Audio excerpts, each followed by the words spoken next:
El capítulo 1128 de One Piece está con nosotros y nos regala la introducción de uno de los personajes más interesantes que he visto en los últimos tiempos, el dios del sol, Tao Chi, o cosas así. Esto es súper interesante y trae un montón de cosas bastante bacanas y heavies, así que ¿qué ondas nakamas? Les habla el cazador de piratas, prepárense que comenzamos.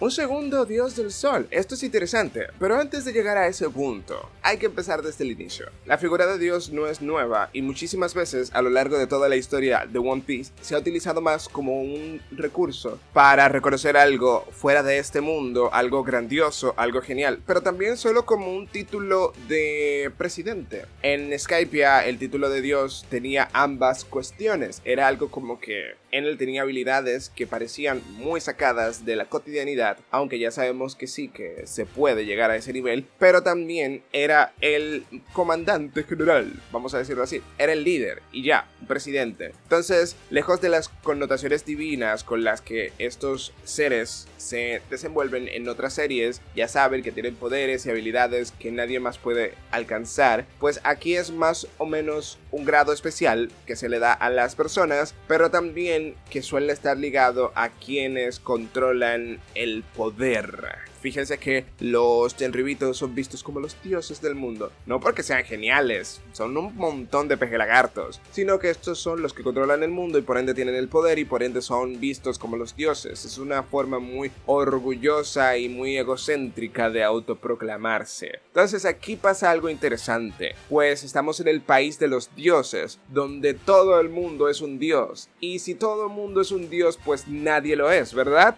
Pero bueno, hay dos dioses del sol. Montones de cultura tienen dos deidades solares y esto es lo más interesante. Me refiero a que a lo largo de toda la historia de la humanidad siempre ha habido esas culturas que dicen, güey, el sol es lo más importante, vamos a tener no uno sino dos. Depende de la cultura, depende de cosa, pero siempre ha habido algunas que sí son bastante populares, estas dos deidades. Aunque normalmente son imposiciones, creaciones propias de una persona egocéntrica también. Por mencionar algunas culturas, por ejemplo, la mitología griega tiene a Helios y a Apolo. La mitología mesoamericana, como la azteca, tiene a Tonatiuh y a otro señor que no voy a saber pronunciar. La mitología inca tiene a Inti y a Putshau, o algo así. Me lo estoy pasando bien raro. Mi punto con esto es que incluso en One Piece, que tenemos las armas ancestrales, hay dos de ellas, ya lo saben, que tienen o representan lo mismo en nuestro mundo, un dios del mar, pero para culturas diferentes. Pues tenemos a Poseidón y a Neptuno, que son dioses o el dios del mar en cada mitología griega y romana respectivamente. Eso es súper interesante. Entonces, lo que digo es que la posibilidad de que estemos ante un dios falso, sí, es muy posible. Alguien que esté intentando suplantar la identidad del dios del sol para hacerse con ella, bueno, ha pasado muchísimas veces que hay dioses falsos y todo eso, pero también es una posibilidad totalmente que estemos ante una deidad completamente diferente y con los mismos atributos, entre comillas, que el ya mencionado dios del sol Nika. Y esto me parece más interesante que decir, bueno, es un dios falso y hay que descartarlo. No, me parece más interesante porque trae consigo un montón de cosas que un dios falso no traería, y eso es lo que me encanta. A ver, ya sabemos, y esto lo mencioné en mi vídeo sobre los mundos de Elbaf y todo eso, sobre el árbol de la vida y todo lo que puede representar eso. Podríamos ver un montón de gigantes diferentes. Ya hay como dos especies de tribus confirmadas, o por lo menos lo voy a decir así, clanes, entre los habitantes de Elbaf. Por un lado tenemos a los que son más tradicionales, guerreros y todo eso, y por el otro lado tenemos al clan de los D, que son como representan cosas diferentes. Incluso los gigantes de Elbaf, como son Dohri y Brogy, mencionan que podría haber más de simplemente lo que hemos visto. Cuando se refieren a Emmet, en plan, este tiene que ver con los gigantes de acero, algo por el estilo dicen. Entonces es como que sí, podría haber más, y este podría ser una representación de eso, de que otra cultura, otros gigantes tienen otra forma de ver al dios del sol, o simplemente ese es el dios del sol para ese otro lado del mundo de Elbaf, y me encanta.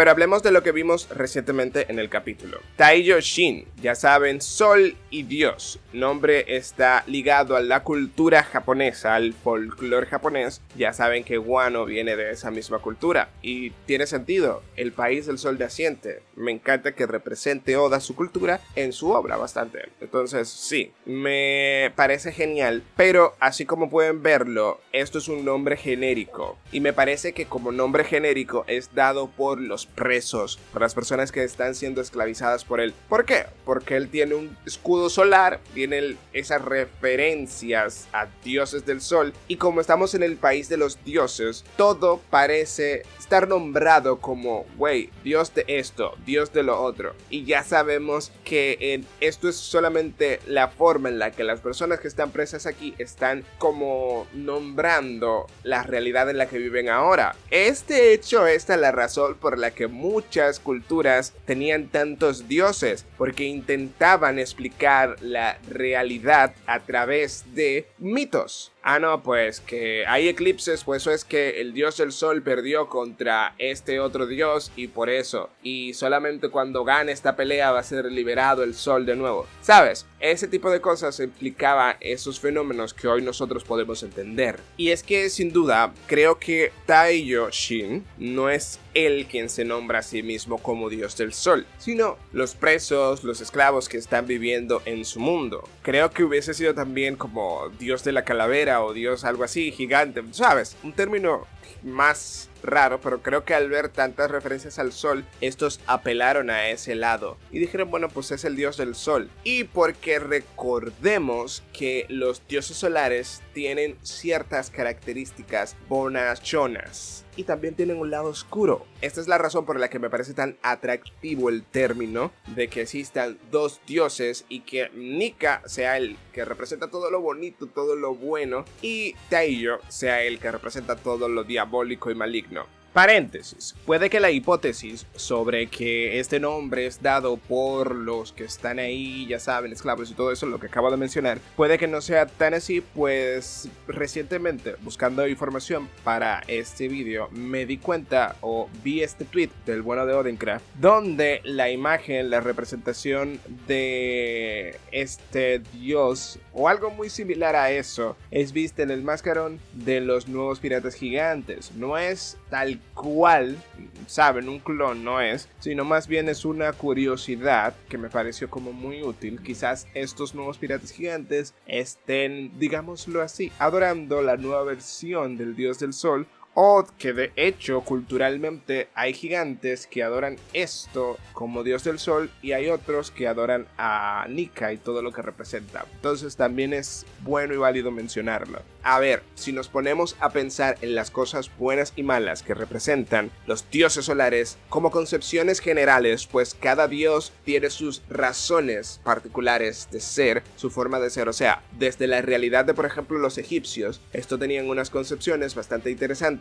sobre los dioses solares. De hecho, hay dos dioses solares en los egipcios. Por un lado está Ra, dios principal del sol, especialmente asociado con el sol del mediodía. Es la deidad solar más importante en el panteón egipcio. Pero también está Atem, un aspecto del dios que fue adorado exclusivamente durante el reinado del faraón Akenatón, quien promovió el culto del disco solar. Por esto lo estoy mencionando, pues el sol que tiene Taiyo y el disco solar me recordó eso, o sea, esta historia que estoy mencionando. En fin, este faraón intentó como que Aten fuera el único dios, pero que Ra ya era demasiado poderoso en el ámbito de los egipcios y nunca se perdió la costumbre de adorarle. Otras dos tribus que para mí son importantes para el contexto en el que estamos y que tienen dos deidades solares son la nórdica, cuyo sol principal o dios del sol principal era Sol o Suna, personificación femenina del sol, quien conducía un carro solar a través del cielo. Y Val, aunque es más conocido como dios de la belleza, la luz y la pureza, también tenía asociaciones con el sol debido a su vínculo con la luz. O sea, tiene vínculos, mas no es un dios del sol totalmente, eso debemos de tenerlo en cuenta. Y la mitología japonesa, Shinto, está por supuesto Amaterasu, diosa del sol y una de las deidades más importantes del panteón Shinto.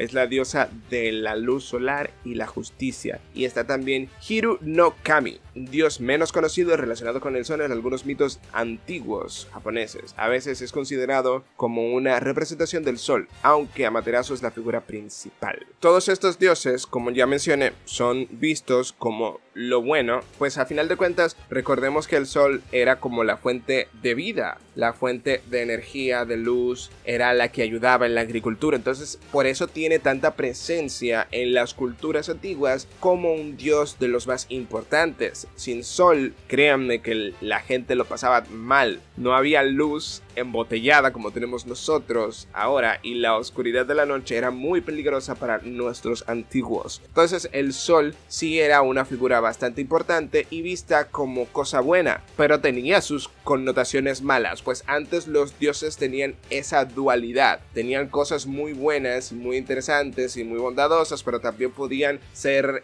orgullosos o resentidos y tener cosas negativas que simplemente destruían nuestros sentidos. A ver, los dioses solares pueden ser figuras de protección, justicia y sabiduría, pero también demandan respeto y a menudo castigan o destruyen cuando no se honra debidamente. Esta dualidad refleja la importancia del sol en las culturas antiguas, donde la luz era una bendición esencial para la vida, pero el calor excesivo o la falta de sol traían devastaciones. Lo que acabo de mencionar, pero más bonito. Y es que me parece interesante que si en el mundo de One Piece tenemos a un Nika, que es la fuente de felicidad, va liberando esclavos, va buscando esa ruptura de las ataduras, tengamos a un dios del sol opuesto. Fíjate que en este mundo creado por este ser hay un sol falso. Es un mundo o una realidad totalmente ficticia donde los que viven atemorizados de esta figura. Es opresivo, es diabólico, es malvado. Me encanta. Y pese a que no tenemos todos los detalles de qué motiva a este ser, ya con eso me es suficiente, pues a final de cuentas representa todo lo opuesto a Monkey D. Luffy como Nika, y eso es lo más genial. ¿Sabrá este ser que Nika es su opuesto, o sea Luffy? No lo sé, no lo creo. Creo que vive en su propia realidad, mas sin embargo ya veremos enfrentadas estas posturas en los próximos capítulos. Pero déjame saber tú qué piensas. ¿Crees que este ser es simplemente una curiosidad o vamos a verlo más en acción, mostrándonos un lado más oscuro de lo que significa ser el dios del sol? Como siempre, y por si no lo saben, les habló Cazador de Piratas. Hasta una próxima vez. Nos vemos.